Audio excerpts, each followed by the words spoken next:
bermain pantomim, cukup ambil dari sampelnya dari keseharian anak aja. Jadi kita tidak boleh memberikan materi itu melebihi batas anak. Tapi sebenarnya ada yang ketika itu pakai contohnya seperti ini. Anaknya berubah menjadi nenek, boleh atau tidak? Sebenarnya boleh saja. Tapi alangkah lebih baiknya dia menyesuaikan dengan usia anak. Seperti itu nggih. Anak TK jadi kakek. Secara acting bagus sebenarnya, dia sudah melebihi yang lain. Tapi secara esensial kan porsinya terlalu tinggi. Contoh kita memberikan makanan anak itu harusnya nasi itu cukup dengan satu centong aja. Tapi kalau bener mungkin itu bagus, tapi kalau misalnya berikan berlebihan kan juga nggak baik gitu nggih. Seperti itu. Kalau belum waktunya mungkin belum seperti itu nggih. Lanjut, mungkin sambil minum mungkin monggo.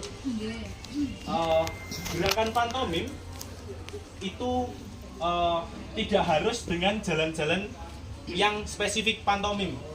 Memang kadang seperti itu, tapi itu hanya dasar saja. Mungkin kalau untuk anak-anak RA kayaknya boleh kok pakai jalan-jalannya yang model 1 seperti ini. Nah, jalan pantomim itu ada 4 yang harus kita ketahui. Jalan pantomim itu diciptakan kalau nggak salah teorinya oleh jalan Sakato namanya. Sakato. Biasanya bahasanya seperti itu. Nah, gerak jalan dasar itu contohnya 1. Biasanya ini paling familiar dilihat oleh pelatih pun paham. Jalan-jalan itu ada berapa aja. Contohnya jalan 1 seperti ini.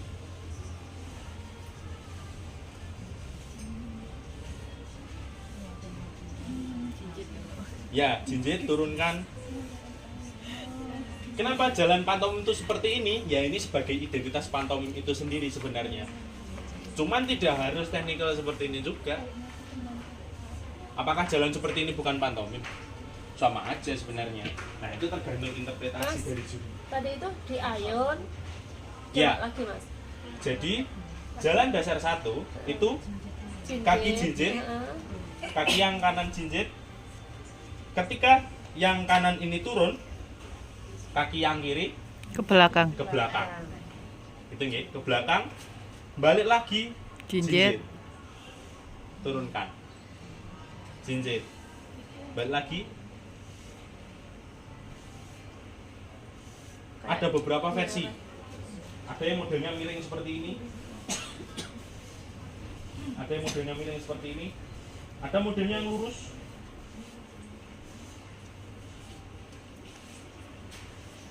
Ada yang modelnya seperti ini. Ada yang modelnya biasa ini. Seperti itu. Nah ini sebenarnya jalan dasar, Bu. Biasanya yang dipakai anak-anak itu ya jalan dasar itu. Jalan dasar yang digabung-gabungkan menjadi suatu cerita. Tapi itu sebenarnya teknis sekali.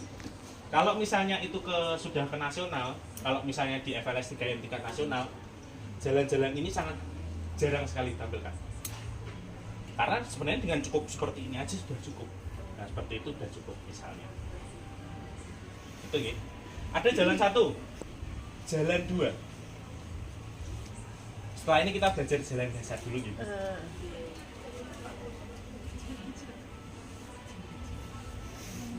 Jalan 2 biasa. Biasa. Maju. Tangannya diayun.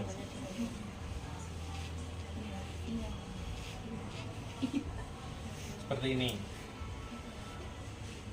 Dari mulai depan, kalau tadi kan jinjitnya di sini. Ke belakang. Sekarang jinjitnya depan. Tapi nggak boleh terlalu jinjit gini. Tapi jinjitnya lurus, ini kakinya lurus. Kayak diseret. Ya, seret ke belakang, gantian. Lagi. Ganti. Ganti. Ganti. Nah, seperti itu. Ini kalau jalan 2. Jalan 3 agak mendak. Kayak penguin. Kalau penguin kan gini ya. Iya. Itu kan kalau penguin. Nah, Charlie Chaplin kan biasanya gini ya. Iya. Gitu kan biasanya. Nah, ini juga ngadopsi dari gerakan Charlie Chaplin. Enggak? Ya, ada jinjitnya. Seperti itu.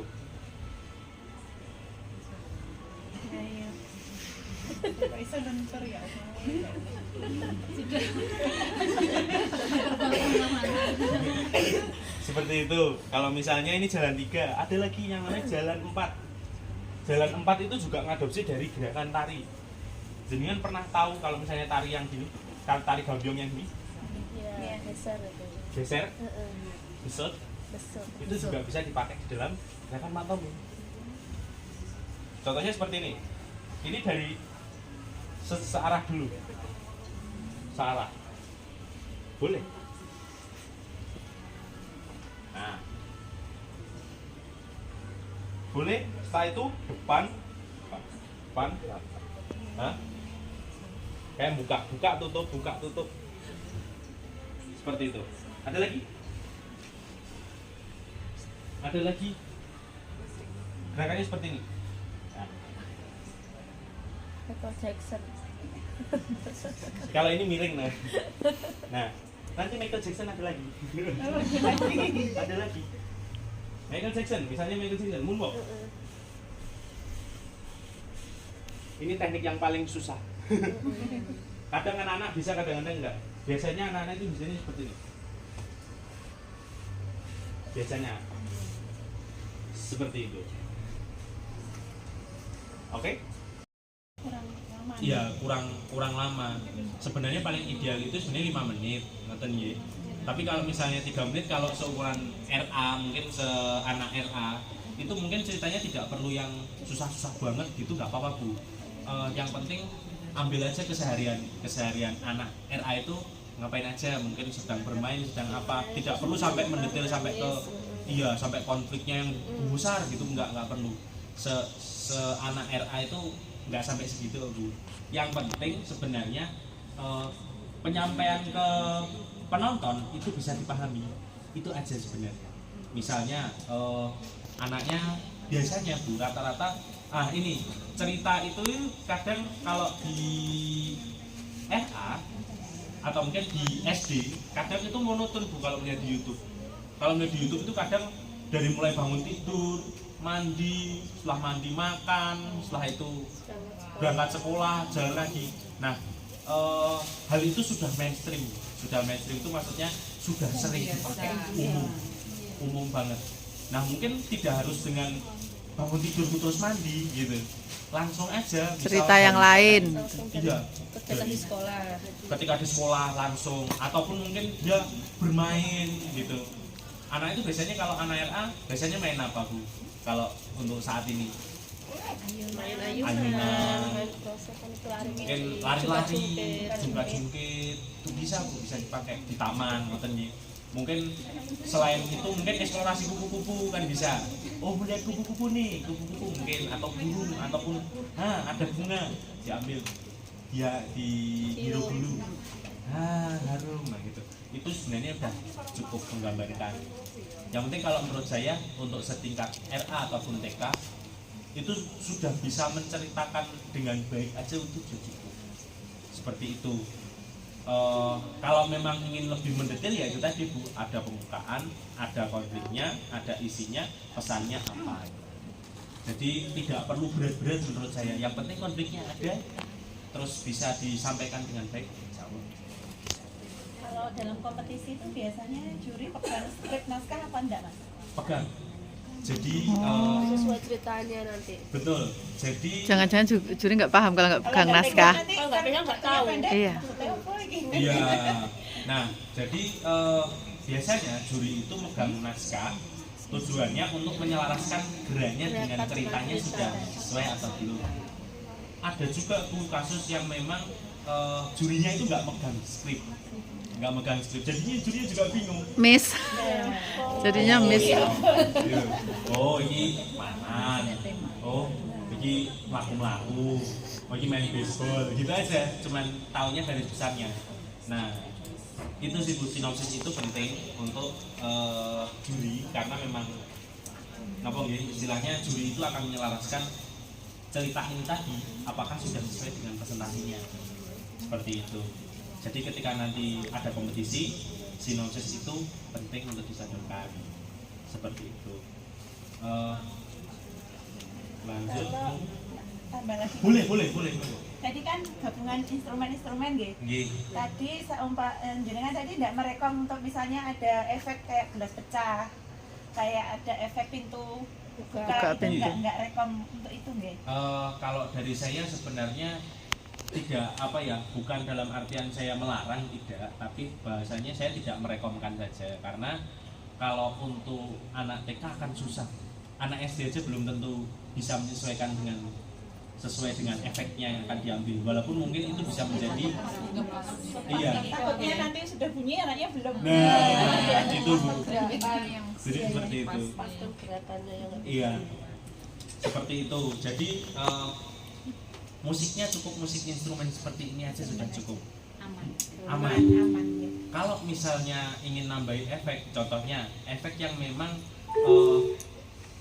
efeknya itu memang dikhususkan untuk sesuatu atau benda yang tidak bisa kita gambarkan. Contohnya misalnya ada hewan kucing, kan tidak mungkin ya Bu, kucing itu bisa digambarkan lewat tangan ataupun lewat gambaran wajah, itu nggak bisa Bu. Jadi itu harus lewat Suara. Ngoten nggih, harus bisa lewat efek suara, ataupun suara mobil kan dia bisa gambarkan cuma gini aja, itu kan belum tentu bisa tergambarkan juga. Jadi ada suara efek mobil gitu, itu bisa jadi efek, tapi tergantung daripada maksud tujuannya untuk apa. Contohnya ada kucing kecil tersesat, nah kan ada suara, biasanya kan menyuarakan kucingnya itu kan bersuara kan yang mencari ibunya itu. Nah akhirnya misalnya anak bingung, mana ya kucingnya ya, mana ya, ternyata kucingnya di sini, ya diambil terus dilus-lus, bawa pulang aja lah, mungkin itu diselamatkan, seperti itu Bu. Itu gambarannya begitu.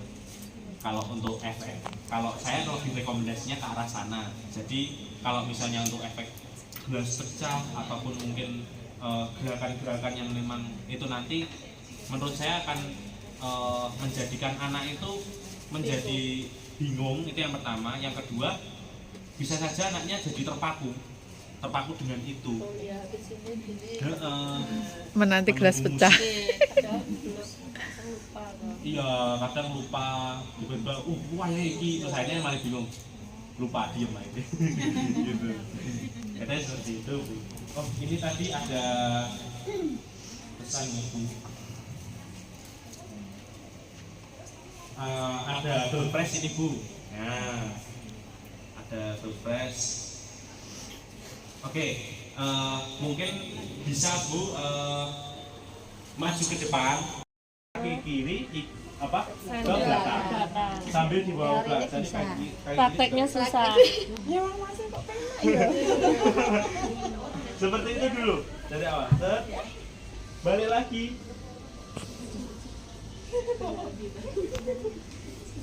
Seperti ini dulu. Nah, Oke. ini pasti sehat. Ya Allah tenang. Gerakan kaki ini itu harus tidak boleh ini dipertahankan. Nah, kalau misalnya seperti yang disampaikan jenengan niku wau, kalau misalnya ini. Nah, Kan badannya ke depan. Badannya ke depan. Iya. karena badannya ke depan. Nah, karena apa? Kakinya ini belum lurus.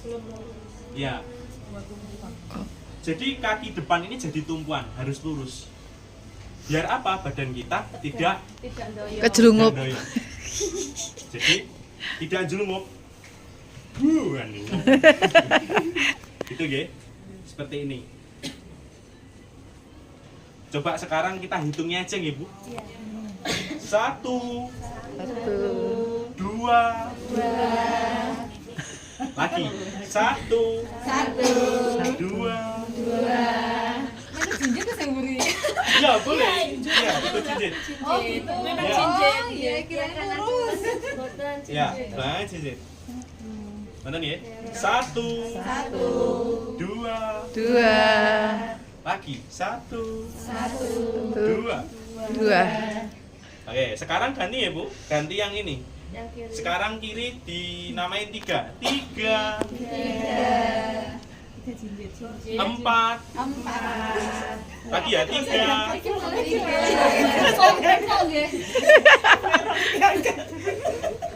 tiga ya, empat, tiga, empat. Sekarang lanjut ya, lima, enam, tujuh, delapan. Ye, kenapa kok bisa? Waduh, maju. Nah, gitu kan. Kenapa kok bisa maju? Karena kaki jenengan itu langkahnya sedikit lebih ke depan. Kalau sedikit lebih ke depan, otomatis maju. Ngaten ye? Kalau sebenarnya tidak harus tetap. Kalau misalnya karena memang ruangnya ini tidak lebar, jadinya kita mainnya di tempat seperti ini. Kalau di tempat kakinya harus sedikit ke depan. Kalau misalnya sedikit ke depan, otomatis maju. Kalau mau mundur, berarti kakinya taruh belakang aja, jadi mundur. Anu butuh keseimbangan emang ya. Butuh latihan. Kalau nggak gitu jatuh. Betul. Jadi butuh latihan, butuh keseimbangan. Konsistensi. Sewengi ngene kan. Kelihatannya mudah tapi ternyata Iya. Betul. Jadi mungkin kelihatannya gampang itu, Mbak. Tapi sebenarnya kalau misalnya kita mau konsisten untuk belajar terus, insya Allah bisa. Pasti bisa, Bu. Ya? Iya betul. Ini sambil terapi loh ini. Tuan ini mungkin ditekuk di awal, tapi sebenarnya ini adalah tuan semu. Tuan semu. Kalau misalnya ini menjadi ada yang tiga otomatis nekok ya itu loh.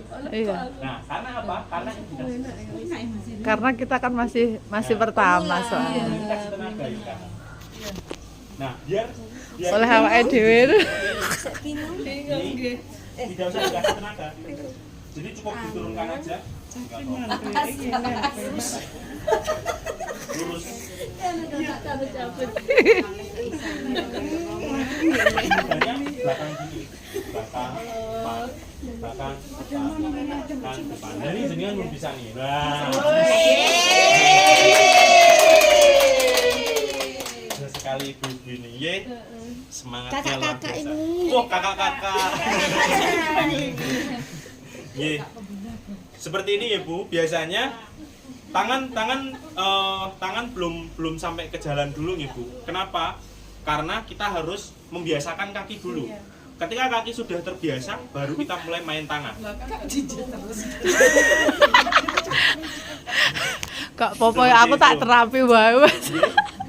Jadi biasanya saya kalau melatih anak-anak itu tangannya di belakang dulu. Tangannya di belakang dulu. Jadi ini Berarti didasari sik bangga. tangannya di belakang dulu Bu. Jadi jinjit, turunkan, jinjit lagi, Jinjit, turunkan. jinjit lagi, turunkan. Seperti ini Ibu. Ini dibiasakan dulu anaknya. Gurune dulu lah. Berarti badannya enggak boleh pindah dari tempat tetap ya? Iya, harus tetap. Kenapa? Jinjit itu memang perlu Bu. Kalau misalnya nggak jinjit, jadinya cuma gini Bu. Iya. Oh iya. Ngaten. Jadi harus ada jinjitnya. Kayak aku.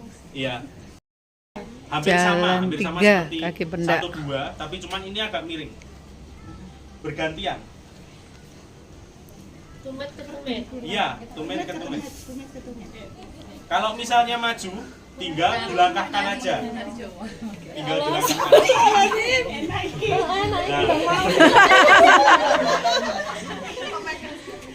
Iya. Terus yang megol itu pinggangnya. Kadang anak-anak itu lucu Bu. Kadang kalau Buat megolnya itu malah bokongnya. Gini. Jadi kayak bebek. Iya. Dia bebek. Nah jadinya yang megol itu Pinggangnya. pinggang. Pinggang. Ya.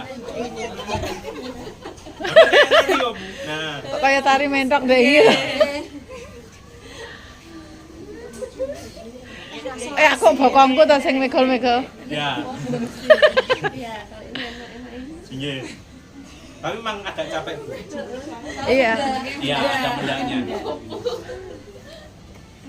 Yang jarum-jarum. Ya, pasti Tambah jarum. tambah jalan. Seperti itu. Ada lagi Bu, ini tambahan lagi nggih. Seperti besut. Oh iya. Oh iya. Buka. Oh. Ini dulu. Tutup. Ini yang paling mudah. Miring.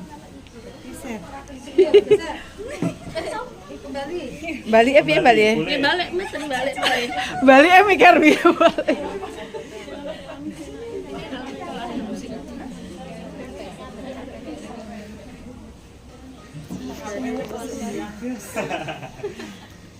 Lagi ya Bu. Selain itu nanti ada tutup, buka, tutup, buka. Buka. Piye? Tutup, Buka. tutup, buka. Jalan. Dia jalan kok. Coba. Ini ya Bu. Jadi kalau misalnya mau tutup buka, jadi ini harus beda. Satu tumit, satu Satu tumit. ya. Ya, jadi seperti ini. Gantian. Kok ora iso ngalih? Kalau misalnya ini pakai mudah-mudah saja Bu. Memang susah. Perlu pembiasaan memang seperti itu. Terus ada lagi Bu, ini yang paling mudah menurut saya. Modelnya gini. Oh iya. Satu-satu. Kayak loncat tapi pelan. Ya, kayak loncat tapi pelan. Iya, enak. Enak ini. Pakai cincin ndak? Jinjit Bu. Jinjit. Miring. Kakinya di samping. Samping. Jinjit. Turunkan. Balik. Turunkan. Balik. Bebek kalau ini.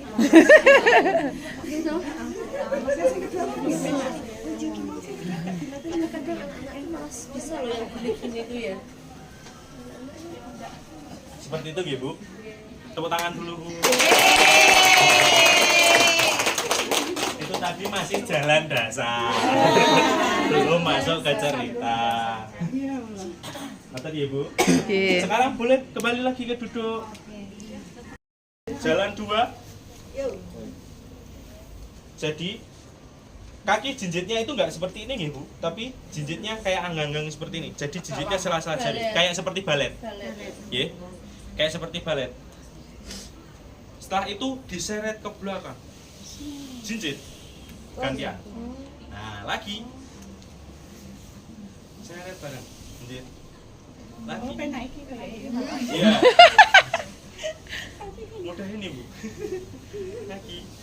Kayaknya mudah ini. Iya. Mudah ini Bu. Sekarang coba bergantian ya Bu. Oke. Ganti.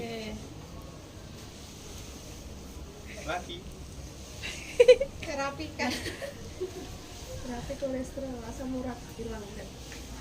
Asli Bu niki pasti hilang nih. Iya. Sekarang coba disambung ya Bu dari mulai ini. Awal 1 2 3 4 5 6 7 8 1 2 3 4 5 6 7 8. Seperti itu ya Bu. Oke, ini namanya jalan 2. Jalan 3 mendak dulu. Seperti mendak.